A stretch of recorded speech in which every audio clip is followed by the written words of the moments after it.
Morning. BSTC first year की online class Bharatiya Samaj और शिक्षा में आपका स्वागत है। आज हम भारतीय समाज और शिक्षा के अंतर्गत पढ़ेंगे भारत का संघीय ढांचा एवं जो शिक्षा व्यवस्था के संबंध में जानकारी है वो प्राप्त करेंगे। तो जैसे हम जानते हैं कि हमारा देश से लगभग 200 साल तक अंग्रेजों का गुलाम हुआ।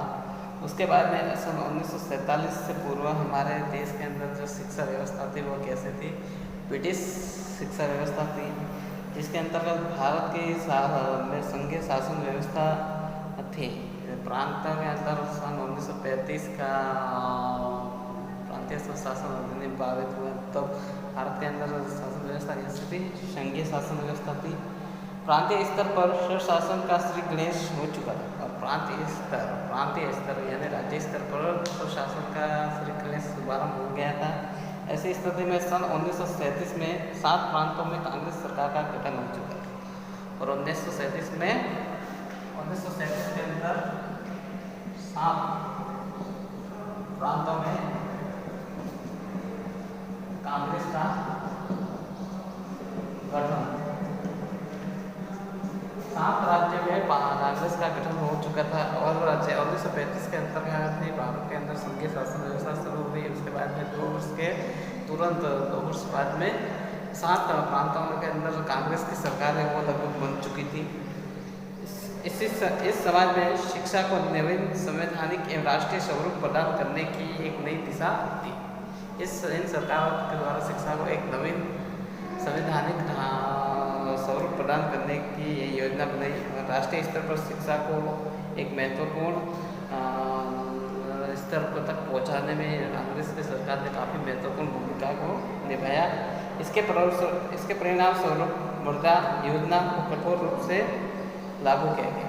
वर्धा योजना जो महात्मा गांधी के द्वारा 1937 के अंतर्गत चलाई गई शिक्षा प्रणाली, जो उसको पूरे देश के अंदर कठोर के पूर्वक लागू किया और संपूर्ण देश के अंदर वर्धा प्रस्ताव रखा, जिसके अंतर्गत वो शिक्षा दी जाने लगी।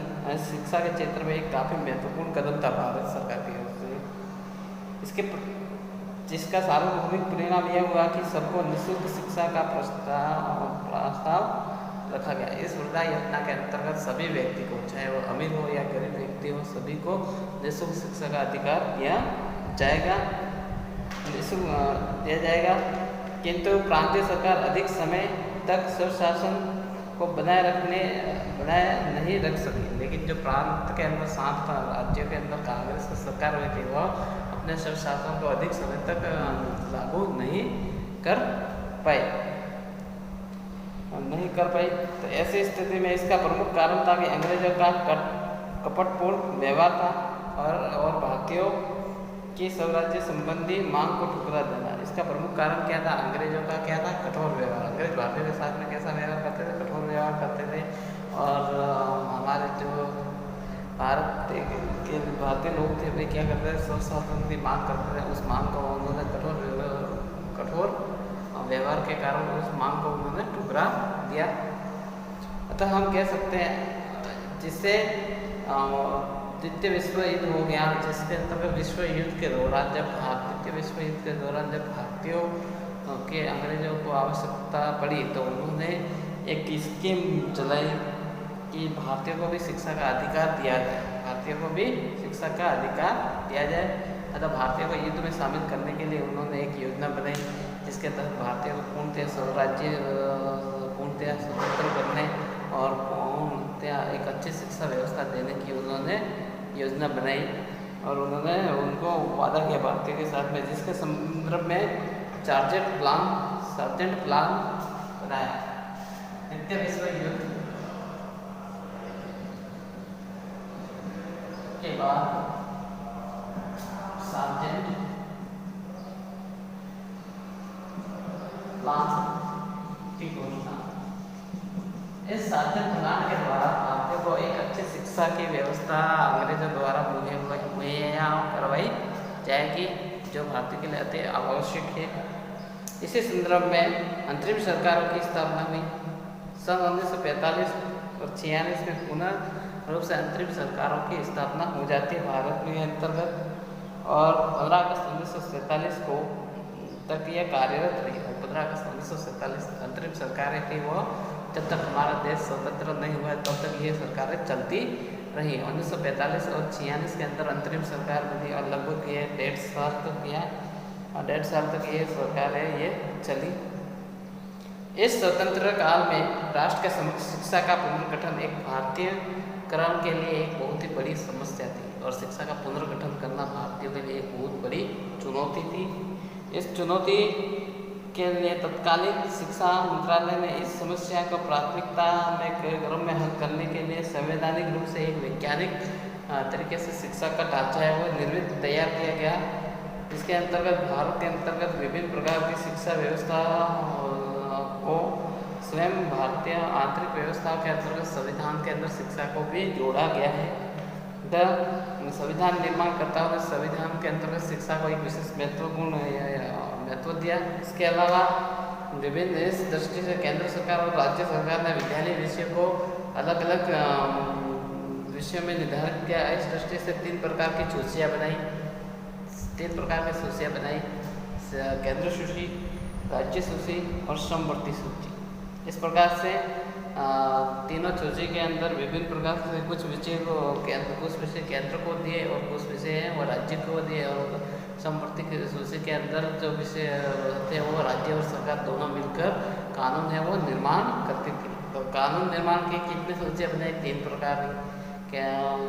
जैसे केंद्रीय सूची, केंद्र सरकार उसका कानून का निर्माण करेगा। राज्य सूची, तो राज्य के विषय से संबंधित कानूनों की व्यवस्था राज्य सूची के अंतर्गत होगी। और समवर्ती सूची, कोई भी ऐसा कानून का निर्माण करना जो राज्य और केंद्र की सरकार के लिए दोनों ही वे कर सकते हैं। इस प्रकार से जो सत्य का विभाजन है वो केंद्र और राज्य के अंदर समान रूप से होने लगा। अब भारत की विविधता के कारण शिक्षा को भी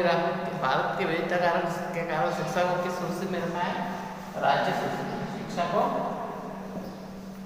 को कौन से सूची में शामिल किया है? राज्य सूची के अंदर शामिल किया।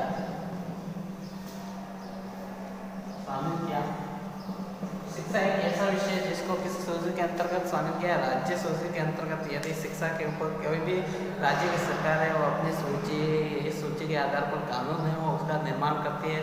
प्रत्येक राज्य की अलग अलग शैक्षिक गतिविधियाँ होती है, वो अपनी इच्छा अनुसार किसी भी प्रकार की शैक्षिक गतिविधियों को सम्मिलित कर सकता है। तो शिक्षा का जो विषय है वो किसको दिया गया? संपूर्ण राज्य सूची के अंतर्गत दिया गया। इस प्रकार से हम कह सकते हैं कि कुछ विषय राज्य सरकार के हाथ में थे, तो कुछ विषय केंद्र सरकार के हाथ में थे। अतः इस संवैधानिक स्थिति के अनुसार 7वें भाग की सूची 2 के अंतर्गत उपधारा 11 के अनुसार शिक्षा का विषय राज्य सरकार में रखा गया। अपने संविधान के भाग 7 के अंतर्गत सूची के 2 राज्य सूची के अंतर्गत उपधारा 11 के अनुसार शिक्षा को राज्य सूची के अंतर्गत शामिल किया गया। इसके अलावा इस अधिकार की सूची 63वां 66वां धारा एवं सूची 3 की धारा 25 में ने थोड़ा इसको सीमित कर दिया। इसके एक धारा 63वीं और 63वीं और 67वीं धारा है। इसके अलावा एक सूची 3 है जिसकी धारा है 25 है। इसके अंदर शिक्षा के जो अधिकार है केंद्र से थोड़े सीमित कर दिए गए हैं। अतः सूची 1 एवं 3 इन धाराओं के केंद्रीय सरकार और शिक्षा संबंधी दायित्व स्थिर कर दिया और जो केंद्र का शिक्षा संबंधी दायित्व था उसको कम कर दिया है। सूची इस प्रकार से बदलते परिप्रेक्ष्य में शिक्षा को राष्ट्रीय स्वरूप प्रदान करने के लिए 1976 में भारतीय संविधान संशोधन में शिक्षा को समवर्ती सूची में शामिल किया गया और 1976 के अंतर्गत शिक्षा को इसमें शामिल कर दिया गया। 1976 के अंतर्गत संविधान संशोधन में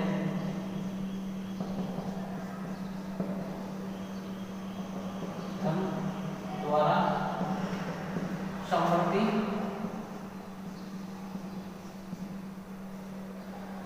सूची में शिक्षा शामिल। इस प्रकार से शिक्षा को भी 1976 1976 के संविधान संशोधन के द्वारा शिक्षा को समवर्ती सूची में शामिल कर दिया। इस प्रकार से शिक्षा के क्षेत्र में विभिन्न प्रकार के प्रयास है वो होते रहे। इस प्रकार से भारत के अंदर विभिन्न प्रकार की नई नई शिक्षा नीति आने लगी। कोठारी आयोग आया, उसके बाद में माध्यमिक शिक्षा बोर्ड आयोग आया, उसके बाद में राष्ट्रीय शिक्षा नीति 1986 आई, उसके बाद में NCF 2005 और वर्तमान समय में तो राष्ट्रीय शिक्षा नीति 2021 भी आने वाली है। इस प्रकार से भारत में शिक्षा का स्वरूप है वो धीरे धीरे बदलता रहा। पर आज की क्लास में इतना ही। आपका बहुत बहुत धन्यवाद।